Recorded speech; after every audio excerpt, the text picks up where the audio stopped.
Welcome dear friends, उम्मीद है आप सब खैरियत से होंगे। Today we are going to discuss about United Nation Organization. काफ़ी इम्पोर्टेंट टॉपिक है।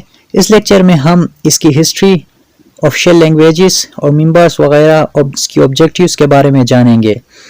सो वीडियो को लास्ट तक देखें।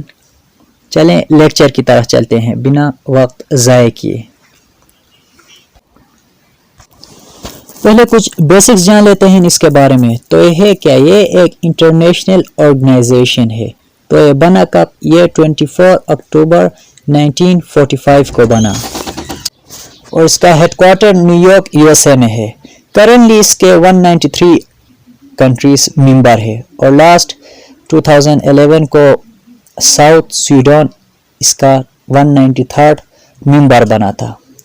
और ये इसे वर्ल्ड पार्लियामेंट भी कहते हैं क्योंकि पूरी दुनिया के ममालिकों का एक मुत्तहिदा इदारा है।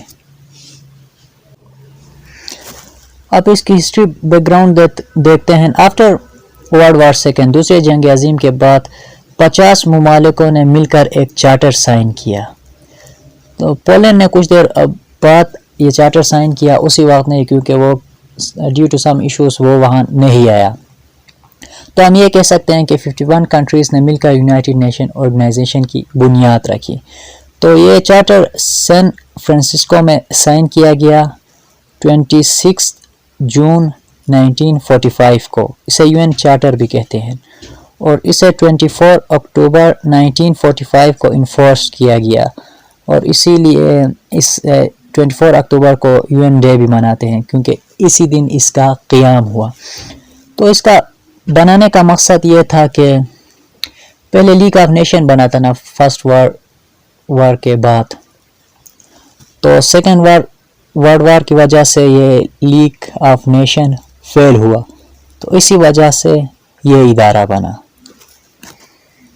तो ये याद रखें, यूएन चार्टर, और ये इन्फोर्स्ड कब किया गया ये दिन। और ये कंट्रीज़ 51 कंट्रीज़, इनमें 5 वीटो कंट्रीज़ थे जो परमानेंट मेंबर है। इनके बारे में हम थोड़ी देर बाद जानेंगे।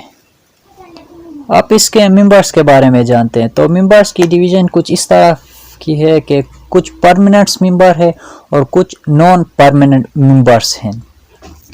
तो परमानेंट मेंबर वो हैं जो हमेशा से हैं, ये स्टार्ट से ही, और नॉन परमानेंट मेंबर ये चेंज होते रहते हैं 2-2 साल में रेंडमली। परमानेंट मेंबर की तादाद 5 है और नॉन परमानेंट मेंबर की तादाद 10 है। परमानेंट मेंबर में USA, UK, China, Russia, France है और इनके पास वीटो पावर है। वीटो पावर वो है कि अगर एक मुल्क किसी बात को ना माने तो वो बात आगे नहीं जा सकता। और ये नॉन परमानेंट मेंबर चेंज होते रहते हैं, 2-2 साल में अलग अलग मुल्क आते रहते हैं और इनके पास सिर्फ वोटिंग की पावर है, इनके पास वोट देने के पावर्स हैं। तो ये था इनके मेंबर्स के बारे में। और वो यहाँ एक और बात है कि फ्रांस को क्यों ऐड किया गया परमानेंट मेंबर में। तो दूसरी जंग अजीम के बाद यूके के कहने पर फ्रांस को यहाँ परमानेंट सीट मिल गई, क्योंकि जर्मनी और फ्रांस के दरमियान ये जंग शुरू हुआ था ना। तो जर्मनी तो ऑलरेडी आपको पता है कि दूसरी जंग अजीम हार गया और फ्रांस यानी आखिर में ये जीत ही गया ना, इसीलिए इसको वहाँ परमानेंट सीट मिल गई। और दोस्तों, इसकी ऑफिशियल लैंग्वेज की तादाद 6 है। English, French, Chinese, Spanish, Russian and Arabic. ये तो आप देख सकते हैं कि ये वीटो पावर जिसके पास है उन्हीं कंट्रीज़ के कुछ ऑफिशियल लैंग्वेज है, लाइक इंग्लिश जो अमेरिका की है, फ्रेंच फ्रांस की, चाइनीज़ चाइना की और रशियन रशिया की। और यहाँ स्पेनिश और अरबिक को क्यों ऐड किया गया?